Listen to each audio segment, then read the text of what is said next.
1970 সালে মুক্তি পায় সুনীল গঙ্গোপাধ্যায়ের কাহিনী অবলম্বনে সত্যজিৎ রায় পরিচালিত বিখ্যাত বাংলা ছায়াছবি অরণ্যের দিনরাত্রি। ছবিতে অভিনয় করেছেন শুভেন্দু চট্টোপাধ্যায়, সমীর ভঞ্জ, রবি ঘোষ এবং সৌমিত্র চট্টোপাধ্যায়।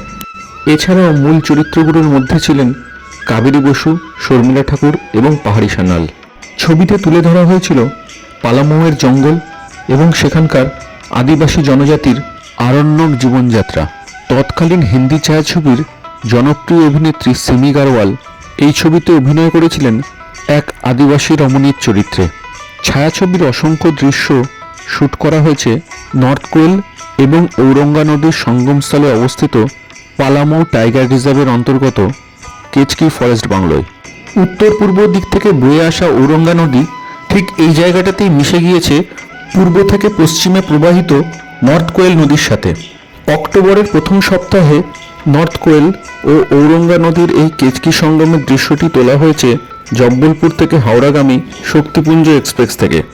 রাঁচি নেতারহাট ট্যুর করার সময় অনায়াসেই ঘুরে নেওয়া যায় পশ্চিম ঝাড়খণ্ডের বেতলার পালামৌ টাইগার রিজার্ভ। পালামৌ ঘুরতে যাওয়ার আদর্শ সময় নভেম্বর থেকে মার্চ। কলকাতা থেকে বেতলা যাওয়ার একমাত্র ট্রেন শক্তিপুঞ্জ এক্সপ্রেস। নামতে হবে ডাল্টনগঞ্জ স্টেশনে। আমাদের এই ভ্রমণ সংক্রান্ত ভিডিওটি শেষ করার আগে জানিয়ে রাখি, পরবর্তী পর্যায়ের ভিডিওতে থাকবে নর্থ কোয়েল এবং সাউথ কোয়েল নদীর ভৌগোলিক বিবরণ।